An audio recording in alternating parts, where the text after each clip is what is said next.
बिस्मिल्लाहिर्रहमानिर्रहीम। हम डिस्कस कर रहे थे प्रोपोजिशनल लॉजिक, और प्रोपोजिशनल लॉजिक में हम अब इसके सेकंड पार्ट को डिस्कस करें।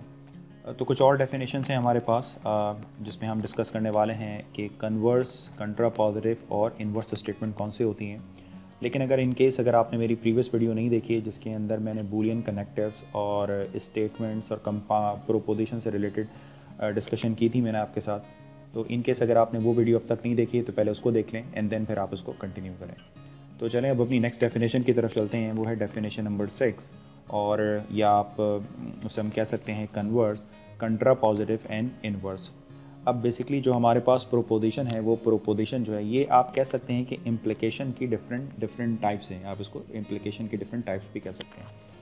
यानी मैंने आपको पहले भी बताया था कि जैसे P इम्प्लाइज Q है, अब ये जो P इम्प्लाइज Q में जो P प्रोपोजिशन है और Q प्रोपोजिशन, इनको लिखने के कई सारे तरीके हो सकते हैं, जिसमें एक मेथड है कन्वर्स, एक है कंट्रापोजिटिव और एक है इन्वर्स। तो अब हम इसको सीखते हैं। फॉर एग्जांपल कन्वर्स स्टेटमेंट का मतलब है कि इट कन्वर्स या some terminology for an implication P implies Q, it converse is Q implies P। तो अगर आप ये जो प्रोपोजिशन आपके पास P इम्प्लाइज Q है, यानी इफ़ P देन Q, तो अगर आप इस स्टेटमेंट को Q इम्प्लाइज P की फॉर्म में लिख सकें तो ये कन्वर्स स्टेटमेंट बन जाती है, राइट। इसी तरीके से इन्वर्स स्टेटमेंट कौन सी होती है, तो किसी P इम्प्लाइज Q की जो स्टेटमेंट है आपके पास, उस स्टेटमेंट को आप जो है वो इन्वर्स उस वक्त कह सकते हैं कि जब negation P implies negation Q कर लिख दिया जाए। और अभी मैं आपको एग्जांपल्स भी देता हूँ। और कंट्रा पॉजिटिव जो मैं समझता हूँ कि सबसे इंपॉर्टेंट है, कंट्रा पॉजिटिव में आप कर रहे होते हैं कि negation of Q implies negation of P लिख रहे होते हैं, तो इससे जो स्टेटमेंट बनती है उसे हम कहते हैं कंट्रा पॉजिटिव स्टेटमेंट। ठीक है जी। तो ये जो है बेसिकली आप यूँ कह सकते हैं कि जो इम्प्लिकेशन के अंदर आप लिख रहे होते हैं, इम्प्लिकेशन के अंदर जो आपके पास प्रोपोजिशंस होती हैं, उन प्रोपोजिशन को और आप 3 डिफरेंट वे से लिख सकते हैं: converse, inverse and contrapositive. When two compound proposition always have the same truth value, we call them equivalent. अगर मिसाल के तौर पर मैं अगर P implies Q जो है इसका एक ट्रुथ टेबल बनाऊं, और सपोज़ कीजिए कि मैं कंट्रा पॉजिटिव स्टेटमेंट का ट्रुथ टेबल बनाऊं, और इन केस अगर ये स्टेटमेंट इनके ट्रुथ टेबल सेम आ जाएं, तो इट मीन्स कि ये जो मेरे पास प्रोपोजिशन है ये लॉजिकली इस प्रोपोजिशन के इक्विवेलेंट हो जाएगी। यानी उसको इन इंग्लिश एक्सप्लेन करने का मेथड तो डिफरेंट हो सकता है, बट इन दोनों जुमलों की सेंस बिल्कुल एक ही जैसी होगी। ठीक है जी। तो वो कह रहे हैं कि इक्विवेलेंट होगी। ये भी मैं आपको एग्जांपल से समझाता हूँ। So that a conditional statement and it's कंट्रा positive, ये P इम्प्लाइज Q ये बेसिकली कंडीशनल स्टेटमेंट होती है, और ये जिसकी कंट्रा पॉजिटिव स्टेटमेंट होती है, मिसाल के तौर पर ये जो मैंने कह रहा हूँ आपसे, ये conditional statement and it's contrapositive statement are equivalent. अब मिसाल के तौर पर ये बात आपको कैसे पता लगा, ये अभी हम डिस्कस करते हैं।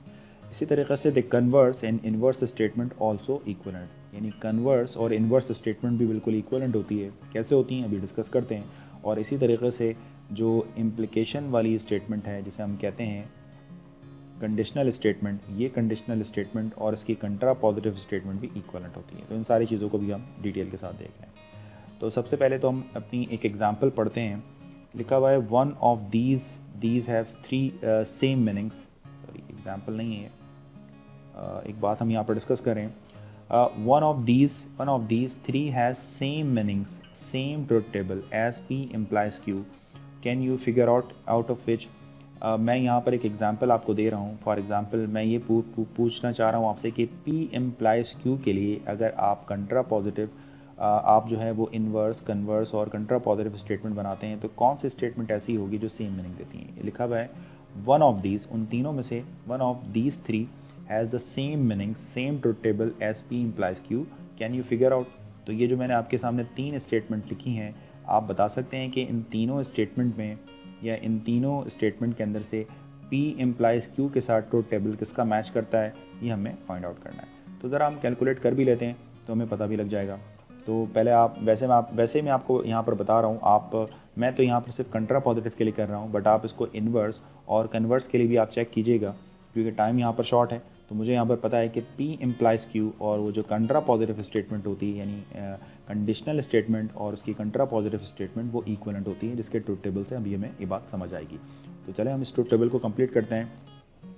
तो वो आपने मुझे बताना है यहाँ पर फॉर एग्ज़ाम्पल P जो है वो FFTT है और Q जो है वो FTFT है। तो निगेशन Q करना है तो बेसिकली इस सब को आप निगेट कर दीजिए। निगेट करेंगे तो ये आपके पास ट्रू, यहाँ पर फॉल्स, यहाँ पर ट्रू, और ये ट्रू है तो ये फॉल्स में चेंज हो जाएगा। निगेट P करना है आपने तो आप फर्स्ट जो ट्रू है इनको ट्रू कर दें और लास्ट जो ट्रू है इनको आप फॉल्स कर दें। और P इम्प्लाइज Q में क्या होता है, P इम्प्लाइज Q में आप चेक करें कि ट्रू और फॉल्स का जो रिज़ल्ट होता है वो बेसिकली फॉल्स के इक्वल होता है। बाकी आप आँख बंद करें और बाकी सारी वैल्यूज़ को आप यहाँ पर ट्रू असाइन कर लें। और यहाँ पर आपने देखना है negation P implies negation Q, negation P और निगेशन Q को इम्प्लाइज करना है। तो अगेन यहाँ पर आप ट्रू और फॉल्स को चेक कीजिए, तो ट्रू और फॉल्स को जो रिज़ल्ट है उसको आप फॉल्स कर दें और बाकी तमाम के तमाम रिज़ल्ट को आप यहाँ पर ट्रू कर दें। अब अगर आप नोट करें तो ये जो दोनों के दोनों आपके पास ट्रुथ टेबल हैं, T T T T F F T T, ये सब सेम है। तो इसका क्या मतलब है, इसका मतलब ये है कि P इम्प्लाइज Q और उसकी कंट्रा पॉजिटिव स्टेटमेंट एक दूसरे के इक्वलेंट होती हैं। ठीक है जी। तो इसको अभी हम एग्जाम्पल से भी समझते हैं, एक वर्ड प्रॉब्लम, एक वर्ड एग्जाम्पल से भी समझते हैं ताकि चीज़ आपकी क्लियर हो जाए। अब एग्जाम्पल में हम ये कह रहे हैं आपसे कि what are the contrapositive, the converse and inverse of the conditional statement. ठीक है जी। तो अब आपने ज़रा यहाँ पर देखना है, ध्यान से देखना है। फॉर एग्ज़ाम्पल ये कह रहे हैं कि the home teams win whenever it is raining. तो जब भी आपके पास बारिश होती है, यानी जब कभी होम टीम उस वक्त विन करती है जब कभी इट इज़ रेन, जब कभी बारिश होती है तो होम टीम विन करती है। तो सपोज़ कीजिए कि ये आपके पास है एक प्रोपोजिशन P और ये आपके पास प्रोपोजिशन Q, और यहाँ पर बेसिकली एक कंडीशनल स्टेटमेंट है, क्योंकि जब कभी आपके पास होम टीम विन करती है तब बारिश हो रही होती है। ठीक है जी, यानी आप उसको कंडीशनल है, तो इट मीन्स कि ये P इम्प्लाइज Q को रिप्रेजेंट कर रही है। तो अगर मैं आपसे पूछता हूँ कि इसकी इन्वर्स स्टेटमेंट क्या होती है, कि जैसे कि मैंने ऊपर आपको एक्सप्लेन किया है इन्वर्स के लिए कौन सी स्टेटमेंट इन्वर्स होती है। For example negation P negation Q। तो निगेशन P निगेशन Q वाली जो स्टेटमेंट है, मैं यहाँ पर लिख भी देता हूँ, negation P implies negation Q आपने यहाँ पर बनाना है। ठीक है जी। देखें, ये मैं फिर से दिखा देता हूँ आपको, ये देखें inverse negation P negation Q। तो अब आप मुझे बताएं कि निगेशन P और निगेशन Q वाली स्टेटमेंट कैसे बनेगी। फॉर एग्जाम्पल आप इसको निगेट कर लें तो आप उसको लिख सकते हैं if the home teams does not win then आप कह सकते हैं इट इज़ रेनिंग, तो इट इज़ कर सकते हैं इट इज़ नॉट रेनिंग। तो इसका मतलब ये है कि अगर आप नोट करें तो ये बन गई आपकी एक inverse statement. If the home teams does not win then it is not raining. ठीक है जी, ये बात तय हो गई है आपके पास। अच्छा, इसी तरीके से कंट्रा पॉजिटिव स्टेटमेंट कौन सी होती हैं। कंट्रा पॉजिटिव स्टेटमेंट में Q निगेट करते हैं इम्प्लाइज एंड P के लिए। अगर आप नोट करें तो ऊपर मैंने कंट्रा पॉजिटिव की जो डेफिनेशन है वो यही चीज़ लिखवाई है आपके पास, ये देखिए क्या, negate Q implies negate P। तो इसकी जो कंट्रा पॉजिटिव स्टेटमेंट है वो क्या बन जाएगी आपके पास जी। कंट्रा पॉजिटिव में हम करना ये होता है कि इसको निगेट करें तो ये बन जाएगा it is not raining then, और इसको अगर आप निगेट करें तो बन जाएगा the home team does not win. तो अगर आप नोट करें तो ये वही बात हो रही है, लिखा हुआ है the home teams win whenever it is raining. इसका मतलब है it is not raining then the home team does not win. ठीक है जी। तो ये बन गई आपके पास कंट्रा पॉजिटिव स्टेटमेंट। और इसी तरीके से अगर आपसे पूछा जाए कि इसकी कन्वर्स स्टेटमेंट क्या होगी, तो जनाब इसकी कन्वर्स स्टेटमेंट तो बहुत ही आसान होती है। इसमें सिंपली Q को हम इम्प्लाइज करते हैं P के लिए, यानी Q इम्प्लाइज P बना लेते हैं। ये देखिए मैंने आप ऊपर लिख कर दिखाया है, जो कन्वर्स होती है वो होती है Q इम्प्लाइज P। तो अब आप मुझे बताएं कि यहाँ पर Q इम्प्लाइज P को किस तरीके से एक्सप्लेन किया जा सकता है। बहुत सिंपल है आपके लिए। तो इसमें आपने लिखना होगा इट इज़ रेनिंग,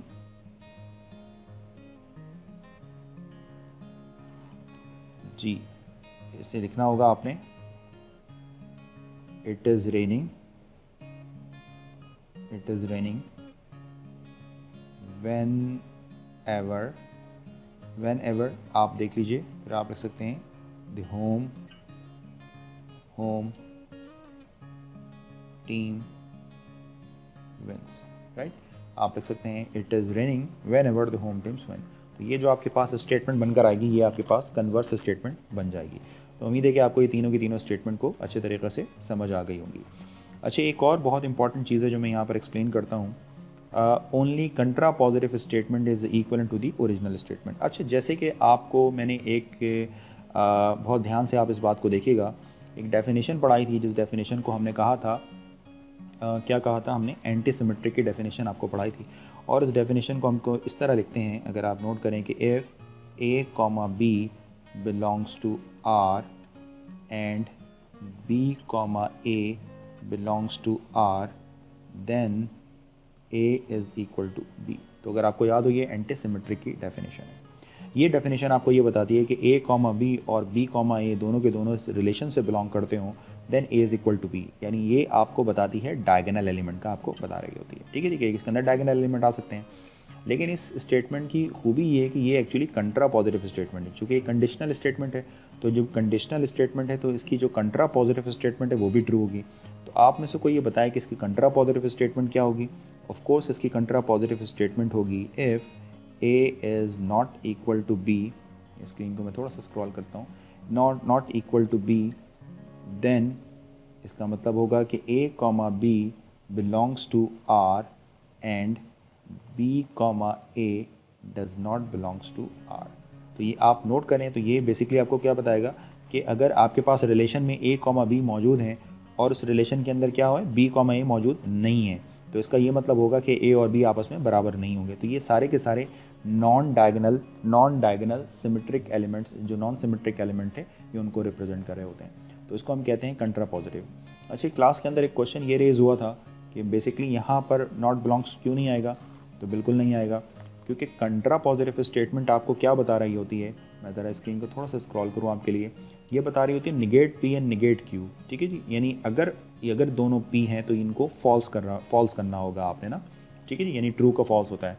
तो अगर आप नोट करें कि यहाँ पर जो q है आपके पास, for example a is equal to b है और आप कह रहे हैं कि ये जो है वो पॉजिटिव है, तो उसकी निगेट क्या बनेगी? Is not equal to b।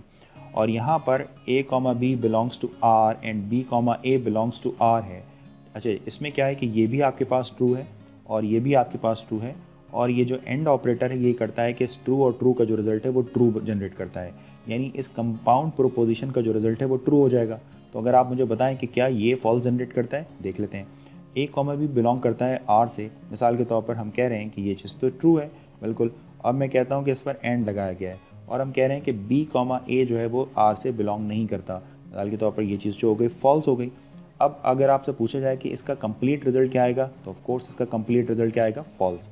यानी ये चीज़ आपको यही बता रही है कि आप इसे भी निगेट कर रहे हैं। अगर आप इसे ट्रू मान रहे हैं तो इधर आपका फॉल्स होना चाहिए। फॉर एग्जांपल अगर आप इसे ट्रू कह रहे हैं तो इसे फॉल्स जनरेट होना चाहिए। तो टेक्निकली यहाँ पर ये रिजल्ट फॉल्स जनरेट हुआ। तो हमें पता लगा कि आपके पास जो एंटी सिमेट्रिक की जो डेफिनेशन हमने पढ़ी थी वो बेसिकली उसकी कंट्रा पॉजिटिव स्टेटमेंट हमें बाय डिफ़ॉल्ट पता होती है। इसीलिए हम ये कहते हैं कि ये जो एंटी सिमेट्रिक है वो बेसिकली डायगोनल को भी अलाउ करती है और नॉन डायगोनल पेयर्स को भी अलाउ करती है जो नॉन सिमेट्रिक हों। ठीक है जी, तो हम इस डेफिनेशन को लिखते हैं और हमारे जहन में चूँकि हम चूँकि कंट्रा पॉजिटिव की डेफिनेशन को जानते हैं तो हमें पता होता है कि ये कंट्रा पॉजिटिव भी है, तो बाय डिफ़ॉल्ट हमें ये डेफिनेशन हमारे जहन में होती है। तो इस डेफिनेशन की यही एक बहुत बड़ी खूबी है। तो उम्मीद है कि आपको ये वाला पॉइंट भी समझ आ गया होगा कि हम एंटी सिमेट्रिक की डेफिनेशन को कंट्रा पॉजिटिव क्यों कहते हैं। यहाँ तक बात आपकी हो गई, क्लियर हो गई है, उम्मीद है कि समझ आ गई होगी आपको। इसी तरीके से आप एक छोटा सा टास्क ये कीजिएगा कि एक ट्रुथ टेबल बनाइएगा P इम्प्लाइज Q का और इन्वर्स का और कन्वर्स का। आप चेक कीजिएगा कि इन्वर्स और कन्वर्स के ट्रुथ टेबल भी बिल्कुल सेम होते हैं, क्योंकि अगर आप नोट करें इसमें जो वर्डिंग है if the home team does not win then it is not raining, ये वही बात है it is raining whenever home teams win. तो अगर आप नोट करें तो ये दोनों स्टेटमेंट सेम मीनिंग्स आपको दे रही हैं, तो इनके ट्रुथ टेबल भी सेम होंगे। तो आप इसको खुद चेक कीजिएगा। अब आगे चलते हैं। जो नेक्स्ट हमारे पास है उसे हम कहते हैं बाई कंडीशनल। बाई कंडीशनल का मतलब होता है अगर आप इसको नोटेशन बनाकर लिखना चाहें तो बाई कंडीशनल की नोटेशन मैंने वहाँ पर लिखवाई भी है आपको। तो ये होती है बाई कंडीशनल की नोटेशन। ठीक है जी, और बाई कंडीशनल के लिए जो कनेक्टिव्स यूज़ होते हैं उसे कहते हैं IFF, या इन शॉर्ट से हम कहते हैं if and only if. By conditional के सिंपल मीनिंग्स ये हैं कि इस स्टेटमेंट के इस सिंबल के लेफ़्ट साइड पर जो प्रोपोजिशन है और इस सिंबल के राइट साइड पर जो प्रोपोजिशन है ये एक दूसरे से इंटरचेंज हो सकती हैं। यानी अगर ये ट्रू होगी तो आप इसको ये कन्वर्ट कर सकते हो, ये ट्रू है तो आप ये बना सकते हो, यानी ये दोनों चीज़ें एक दूसरे से कन्वर्टेबल होती हैं। तो ये चूँकि बाई कंडीशनल है। बाई कंडीशनल को आप इस तरह लिखते हैं कि let P and Q are proposition, the biconditional statement P if and only if Q read as P if and only if Q और P biconditional Q is true कब true होगी? बिल्कुल ऐसे ही, बिल्कुल वैसे ही, when P and Q have the same truth values and false otherwise. जो P और Q की जो सेम ट्रुथ वैल्यूज़ होंगी, P और Q जो है वो सेम ट्रुथ वैल्यू अगर आपके पास हो तो ये आपके पास रिजल्ट जो है वो ट्रू होता है, अदरवाइज रिजल्ट फॉल्स होता है। Biconditional statement also called by implication, इसे हम बाई इम्प्लीकेशन भी कहते हैं। यानी अगर आप इसको एक्सप्लेन करना चाहें तो P implies Q and Q implies P का जो रिजल्ट होगा वो basically P by condition if and only if Q का कंडीशन होगी, ठीक है। तो यहाँ पर ये वाली बात आपको याद रखने वाली है कि बाई कंडीशनल के अंदर अगर आपके पास कब ट्रू होती है? जब P एंड Q जो है वो आपके पास सेम वैल्यूज़ हों, ठीक है। ट्रू होना ज़रूरी नहीं बट सेम वैल्यूज़ हों। मिसाल के तौर पर आप मुझे यहाँ पर ये बताएं कि ट्रू और ट्रू के लिए बाई कंडीशनल जब आप अप्लाई करेंगे तो क्या रिजल्ट होगा? ऑफ कोर्स इसका रिजल्ट ट्रू हो जाएगा। और फॉल्स के लिए क्या रिजल्ट होगा? सेम हो जाएगा। ये फॉल्स होगा और ये भी आपके पास रिजल्ट जो है वो फॉल्स बन जाएगा, ठीक है जी। तो आपको बाई कंडीशनल समझ आ गया। बाई कंडीशनल में अगर दोनों वैल्यूज़ ट्रू हों तो आपका आंसर ट्रू होता है, अदर भले वो फॉल्स ही क्यों ना हो, बट दो वैल्यूज़ अगर सेम हो तो आंसर ट्रू होता है, अदरवाइज वो फॉल्स हो जाता है। तो इसे हम कहते हैं बाई कंडीशनल। चलें अब हम इसकी जो है वो एक अच्छे, ये बात मैंने भी आपको बताई है तो मैं इसको थोड़ा इसको चाहूँ तो यूँ भी लिख सकता हूँ कि बाई कंडीशनल जो है वो बाई इम्प्लीकेशन भी कहलाता है। तो बाई इम्प्लीकेशन का मतलब ये है कि आप लिख सकते हैं P implies Q and Q implies P। और इसको मैं फ़र्दर एक्सप्लेन करूँगा जब मैं आपको इक्वलेंट स्टेटमेंट्स बता रहा हूँगा, तो वहाँ पर हम इसको फ़र्दर देखेंगे। यानी बाई कंडीशनल का अगर आप ग्राफ बनाएं, ये जो मैंने बनाया है, और आप जो है थोड़ा सा टास्क आपके लिए मैं ये दे रहा हूँ कि इसको जो है वो ये वाली जो चीज़ है इसके भी ट्रुथ टेबल आप लिखिएगा, यहाँ पर ये ट्रुथ वैल्यूज़ लिखिएगा और आप ज़रा चेक कीजिएगा कि ये जो रिज़ल्ट है क्या ये इस रिज़ल्ट के इक्वल है या नहीं है, ताकि आपको पता लगे कि जो बाई कंडीशनल है उसको इस तरह आप उसको एक्सप्लेन कर सकते हैं। चलें उसकी कुछ एग्जांपल्स भी देख लेते हैं ताकि पॉइंट आपको और अच्छा समझ आ जाए। पॉइंट में आपसे ये कहते हैं कि एक प्रोपोजिशन है P, you can take the flight, और एक प्रोपोजिशन है Q, you buy a ticket. तो बेसिकली ये बाई कंडीशनल स्टेटमेंट है। ये दोनों एक साथ अगर आपके ये दोनों अगर ट्रू होंगी तो आंसर ट्रू होगा, अदरवाइज फॉल्स होगा। For example, you can take flight if and only if you buy the ticket. बहुत सिंपल सी बात है, दिस स्टेटमेंट ट्रू। अगर आप कहते हैं कि if P and Q are either both true और both false, that is if you buy a ticket and can take flight, और if you don't buy a ticket and you can not take flight. बिल्कुल बात ठीक। यानी अगर ये दोनों positive हैं तब भी इसका रिजल्ट बिल्कुल ठीक है, बट अगर ये दोनों ही फॉल्स हैं तो तब भी इसका रिजल्ट बिल्कुल ठीक है। ये बाई कंडीशन दोनों को ठीक रिजल्ट बताता है आपको। तो इस एग्जाम्पल से ये चीज़ वजाहत हो गई। इसी तरीके से it is false when P and Q have opposite, मिसाल के तौर पर ऑपोजिट ट्रुथ वैल्यूज़। अगर P एंड Q की ऑपोजिट ट्रुथ वैल्यूज़ होती हैं false. For example, when you don't buy a ticket, तो मिसाल के तौर पर अगर आप टिकट बाय नहीं कर रहे हैं but you can take flight, तो ये सिर्फ और सिर्फ उसी वक्त पॉसिबल हो सकता है कि जब आपको कोई फ्री टिप मिल रही हो। तो टेक्निकली ये सेंटेंस आपके पास रॉन्ग होगा, क्योंकि जब आप टिकट को बाय नहीं कर रहे हैं तो आप, ये मैंने इस पर स्पेसिफिकली इस तरह की कंडीशन लिख दी क्योंकि कुछ बच्चों के जहन में आएगा कि ऐसा भी पॉसिबल हो सकता है। तो इन जनरल ऐसा पॉसिबल नहीं होगा, बट ये कोई स्पेशल केस आपके लिए हो सकता है कि कोई आपको फ्री टिप आपको दे रहा हो। और इसी तरीके से when you buy a ticket but you can not take the flight, आप टिकट बाय करते हैं और आप कैन फ्लाइट नहीं ले सकते हैं। ये सिर्फ और सिर्फ इस वक्त हो सकता है कि जब आपको जो है वो such as when the airlines bumps you, right. तो ये भी एक स्पेशल केस बन सकता है, बट नॉर्मल सर्कमस्टेंसेस के अंदर जो है अगर आप टिकट बाय करते हैं तो आप ऐसा नहीं हो सकता कि फ़्लाइट ना लें। और अगर आप टिकट बाय करते हैं और फ्लाइट नहीं लेते हैं किसी वजह से, तो इट मीन्स कि ये भी आपके पास एक रॉन्ग फॉल्स स्टेटमेंट बन जाती है। तो इसका मतलब ये है कि बाई इम्प्लीकेशन के अंदर दो ट्रू हों या दो फॉल्स हों तो इससे ट्रू आंसर जनरेट होता है, अदरवाइज फॉल्स जनरेट होता है। एक और एग्जांपल आपके सामने रखते हैं। मिसाल के तौर पर कहते हैं P, Bush win the 2004 elections, और एक प्रोपोजिशन Q है आपके पास, Bush will be the president for all 2005। तो क्या इसकी बाय इम्प्लीकेशन क्या बनेगी? नोट दिस, ट्रू टेबल जो होता है वो एग्जिट ऑपोजिट ऑफ जो आपका एग्जॉर था, एग्जॉर के बिल्कुल ऑपोजिट होता है इसका जो ट्रुथ टेबल होता है। तो बाय इम्प्लीकेशन का जो ट्रुथ टेबल होता है वो एग्जॉर के बिल्कुल और बिल्कुल ऑपोजिट होता है, ठीक है जी। तो अगर आप चाहें तो उसको यहाँ पर चेक भी कर सकते हैं, ठीक है जी। ये मैंने एग्जांपल आपके लिए ली है, तो ज़रा आप इसको खुद से ट्राई कीजिएगा और फिर मुझे बताइएगा कि इसका क्या रिजल्ट आता है आपके पास, ठीक है जी। उम्मीद है कि आप पॉइंट समझ गए होंगे। चले जी, अब हम ज़रा जो है ना इसको इसकी कंप्लीट करते हैं तो और देखते हैं कि क्या रिज़ल्ट आ रहा है हमारे पास ये। तो अब जब हम निगेट पी करते हैं तो क्या रिज़ल्ट होगा, एफ़ के लिए true true false and false बन जाएगा। और पी एंड क्यू में क्या होगा, देखिए पी है और क्यू में, इसमें दोनों चूँकि फॉल्स हैं तो पी एंड क्यू में चूँकि दोनों फॉल्स हैं तो फॉल्स होगा। इधर भी फॉल्स है तो फॉल्स मिलेगा, इधर भी एक फॉल्स है, ये दोनों ट्रू है तो ये ट्रू बन जाएगा। पी और क्यू के अंदर क्या होने वाला है, तो फॉल्स फॉल्स का तो आंसर फॉल्स होता है, बट एक भी ट्रू अगर आपको मिल जाए तो आंसर ट्रू बन जाता है, ये भी आपको सिखाया। और पी एक्सॉर में क्या होता है, दोनों जो ट्रू होते हैं वो बस फॉल्स हो जाते हैं, तो दोनों ट्रू आखिर में हैं। तो अगर आप नोट करें तो ये है आपके पास यहाँ पर एक्सॉर के अंदर आपको पता है कि दोनों साथ नहीं आ सकते हैं, ठीक है जी। तो यहाँ पर ये दोनों के दोनों ट्रू हैं आपके पास, और तो एक्सॉर कहता है कि आप इसको फॉल्स कर दें, ठीक है। और इसी तरीके से बाकी सारी की सारी की जो वैल्यूज़ हैं वो आपके पास क्या हो जाएंगी, ट्रू हो जाएंगी। एक्सॉर भी जो है वो बेसिकली बिल्कुल और गेट की तरह काम करता है, यानी एक्चुअली और की तरह काम करते हैं, बट दो ट्रू वैल्यूज़ को वो एक्सेप्ट नहीं करता है यहाँ पर, ठीक है जी। तो यहाँ पर आप पीछे जो काम करवाएं वो आप उसको देख लीजिएगा।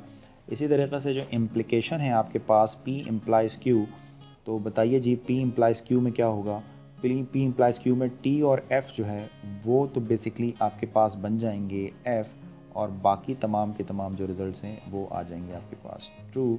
और इसी तरीके से बाई इम्प्लिकेशन में क्या होता है कि जब दोनों सेम वैल्यूज़ होती हैं तो उसका आंसर जो है वो फॉल्स हो जाता है, जैसे मैंने यहाँ पर अभी आपको बताया, वापस मैं आपको दिखा भी देता हूँ उसका, ताकि किसी किस्म की कोई प्रॉब्लम ना हो। ट्रू ट्रू भी ट्रू होता है और फॉल्स फॉल्स भी ट्रू होता है, तो सेम का आंसर ट्रू होता है और बाकी फॉल्स लिख दिए जाते हैं।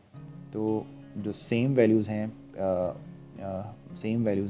पी और क्यू के लिए जो सेम वैल्यूज़ हैं ट्रू ट्रू, तो ये आंसर जो है वो आपके पास क्या बन जाएगा, ये बन जाएगा आपके पास ट्रू, और ट्रू ट्रू का आंसर भी हो जाएगा ट्रू, और बाकी सब आपके पास हो जाएंगे फॉल्स, ठीक है जी। तो ये आपने एक तरह से ट्रुथ टेबल जो है वो कंप्लीट कर लिया। तो आप मुझे बताएं कि कोई आपको सेम रिज़ल्ट दिख रहा है यहाँ पर, जिसको आप कह सकें कि हाँ जी ये सेम है आपके पास रिज़ल्ट। तो अगर एक्सॉर को अगर आप देखिए यहाँ पर तो मैंने, मेरा ख़्याल है कि कोई गड़बड़ यहाँ पर कर दी है, और तो थोड़ा सा आप मुझे बताएं कि ये जो एक्सॉर मैंने यहाँ पर लगाया है ये एक्सॉर में क्या मिस्टेक हुई है, ठीक है जी। तो आपको ज़रा मैं थोड़ा सा सोचने के लिए दे रहा हूँ। यहाँ पर एक्सॉर में होता ये है कि जब आप पी और क्यू में अगर अब फॉल्स एंड फॉल्स होता है तो एक्चुअली वो फॉल्स के इक्वल होता है, और मैंने यहाँ पर ये चीज़ गलत लिख दी है, ठीक है। आप पीछे से देख लीजिएगा, तो ये बात हो गई है गलत, ठीक है जी। तो अच्छा जी, और क्या होता है, यानी एक्सक्लूसिव और जैसे हमने डिस्कस किया था, तो मेरे एंड पे भी काफ़ी दफ़ा मिस्टेक्स हो जाती हैं, और आप अगर नोट करें तो ये तो फॉल्स है, बिल्कुल ठीक हो गया, ये ट्रू है, बिल्कुल ठीक है, ये भी ट्रू है, बिल्कुल ठीक है, और ये फॉल्स है, बस एक छोटी सी मिस्टेक हो गई थी। तो अगर आप नोट करें यहाँ पर तो ये दोनों जो ट्रुथ वैल्यूज़, ये दोनों जो वैल्यूज़ हैं इन दोनों की, यानी एक्सॉर की और बाय इम्प्लिकेशन की, ये एग्जैक्टली ऑपोजिट है कि फॉल्स है तो ये ट्रू है, और यहाँ पर दो ट्रू हैं तो यहाँ पर दो फॉल्स हैं, यहाँ फॉल्स हैं तो बेसिकली ये ट्रू है। तो बेसिकली जो एक्सॉर ऑपरेटर है और बाई इम्प्लिकेशन ऑपरेटर जो होता है ये टेक्निकली एक दूसरे के ऑपोजिट्स होते हैं, ठीक है जी। तो ये पॉइंट आपको समझ आ गया होगा उम्मीद है। इसी तरीके से हम यहाँ पर क्या चेक कर रहे हैं, हम यहाँ पर ये चेक कर रहे हैं, हम truth table of compound proposition का चेक कर रहे हैं। Construct the truth table of compound proposition. For example ये जो है एक आपके पास कंपाउंड प्रोपोजिशन है, और फिर आप इम्प्लाइज़ कर रहे हैं पी एंड क्यू के साथ, तो एक ट्रुथ टेबल इसका हम बनाते हैं, थोड़ी सी हमारी प्रैक्टिस भी हो जाएगी इससे।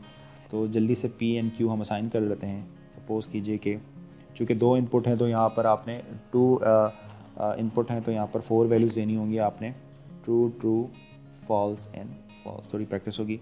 क्यू आप क्या असाइन कर रहे हैं, true false true and false assign कर रहे हैं। नेगेशन क्यू क्या होगा आपके पास, false true false and true. और P disjunction Q negation Q क्या होगा, पी डिसजंक्शन क्यू। इनका जब आप जो है वो और कैलकुलेट करते हैं तो और में जो है वो एफ चेक कर लीजिए आप सिर्फ। तो इन दोनों को आपने देखना है पी और इनको, उस पर और ऑपरेटर लगाना है। तो ऑफ कोर्स ये ट्रू होगा, ये वाली वैल्यू भी ट्रू बन जाएगी, ये वैल्यू फॉल्स होगी आपके पास, और ये वाली वैल्यू आपके पास ट्रू बन जाएगी। अच्छा, एंड ऑपरेटर लगाते हैं पी एन क्यू का। पी एन क्यू के लिए एंड लगा दीजिए। तो एंड लगाएंगे तो ये क्या बनेगा, ट्रू। हाँ जी, ये भी फॉल्स होगा, बाकी सारे फॉल्स हो जाएंगे, फॉल्स देन फॉल्स। इसी तरीके से अब आपने इम्प्लिकेशन देखनी है, किन दो की इम्प्लिकेशन देखनी है, आपने देखनी है पी डिसजंक्शन क्यू, इसको आपने जो है वो इम्प्लाइज करना है किसके साथ, पी एंड क्यू के साथ, ये इम्प्लिकेशन देखनी है। तो इस तरह अगर आपने इम्प्लाइज करना हो तो आपने ट्रू फॉल्स ढूंढना होता है।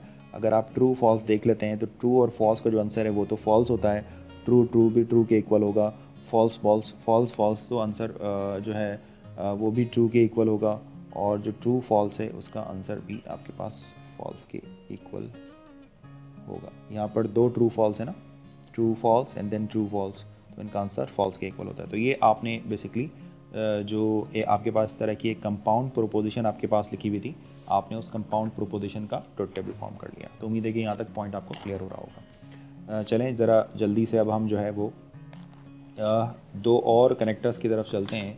एक को हम कहते हैं जॉइंट डैनियल और इसे हम कहते हैं नॉर। और इसको एक्सप्लेन करने का, इसका सिंबल को डिफ़ाइन करने का अच्छा तरीका ये है कि मैंने आपको जॉइंट का सिंबल बताया था, इसको आप डाउनवर्ड डायरेक्शन में एरो बना दें। इसे हम कहते हैं नॉर ऑपरेटर भी कहते हैं, जैसे हमने एक्सॉर ऑपरेटर पढ़ा है तो इसे हम नॉर ऑपरेटर भी कहते हैं। The proposition P joint denial Q is called joint denial, ठीक है जी, is read as neither P nor Q. ना तो पी हो सकते हैं ना क्यू हो सकते हैं, ठीक है जी। तो आपने ऐसी स्टेटमेंट जिसके अंदर पी और क्यू ना हो तो उसे हम कहते हैं joint denial nor. P is true, P neither P nor Q is true if both P and Q false. अगर दोनों फॉल्स होते हैं तो ये ट्रू, अदरवाइज फॉल्स। वो ठीक है जी। तो फॉर एग्ज़ाम्पल हम कहते हैं कि neither girls are good nor boys are smart, ठीक है जी। तो इसमें नाइदर और नॉर वाली कंडीशन आ गई है, और हम ये कह रहे हैं कि neither girls are good. For example एक हमारे पास है जो है, हम कहते हैं कि if both P and Q are false otherwise false, ठीक है जी। तो ये यहाँ पर बताया जा रहा है कि नाइदर पी एंड क्यू यानी P joint Daniel is true, ये सिर्फ़ और सिर्फ उस वक्त ट्रू होगा जब दोनों के दोनों फॉल्स हों आपके पास। तो ये ऐसा नहीं हो सकता कि भाई कह रहे हैं कि नाइदर गर्ल्स आर गुड, ऐसा बिल्कुल नहीं होता। कुछ गर्ल्स भी स्मार्ट हैं और कुछ बॉयज़ भी। तो यहाँ पर जो है वो आंसर आपके पास जो है वो कह रहे हैं कि फिर से देखते हैं कि neither P nor Q, if P neither P is true, ये सिर्फ और सिर्फ उस वक्त ट्रू होता है when both P and Q and false. तो क्या ये दोनों के दोनों फॉल्स हैं? बिल्कुल, ये भी फॉल्स है, ये भी फॉल्स है, क्योंकि ऐसा तो नहीं होता कि तमाम गर्ल्स और तमाम बॉयज़ जो होती हैं वो स्मार्ट ना हो, तो ऐसा नहीं होता। ये दोनों फॉल्स हैं, तो इसका आंसर जो है वो ट्रू जनरेट होगा। तो चलें इसका हम ज़रा टेबल बना लेते हैं ताकि ये सारी चीज़ें आपको अच्छे से समझ में आ जाए।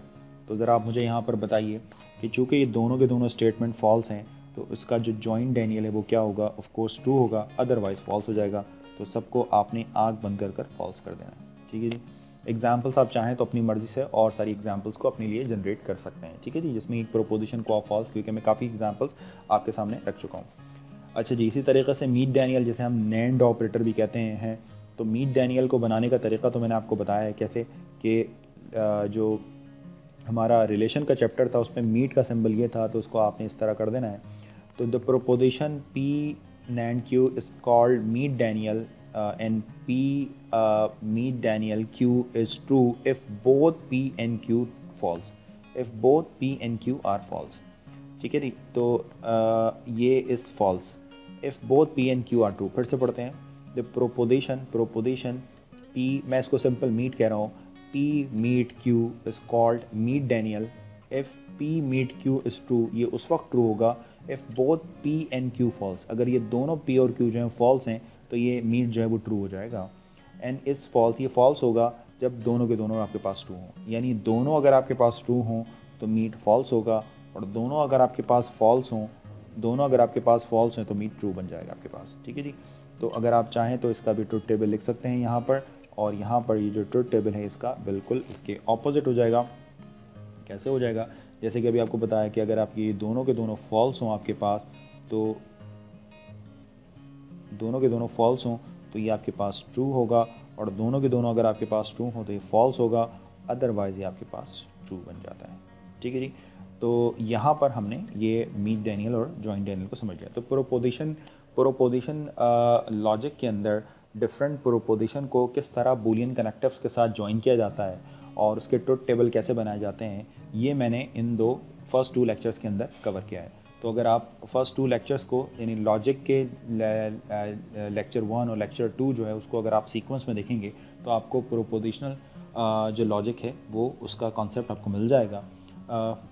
और फिर अब मैं अपनी नेक्स्ट वीडियो के अंदर आपको बताऊंगा कि इसकी प्रोपोजिशनल इक्वलेंसेस कैसे लिखी जा सकती हैं, यानी जो स्टेटमेंट्स, जो कंपाउंड स्टेटमेंट्स आपके पास हैं, जो प्रोपोजिशंस हैं आपके पास, उनकी प्रोपोजिशन इक्वलेंसेस कैसे बनती हैं और डिफरेंट उसके लॉस क्या होते हैं।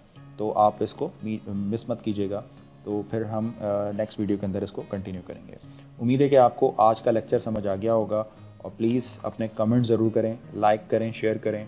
Thanks for watching this video. अल्लाह हाफ़िज़।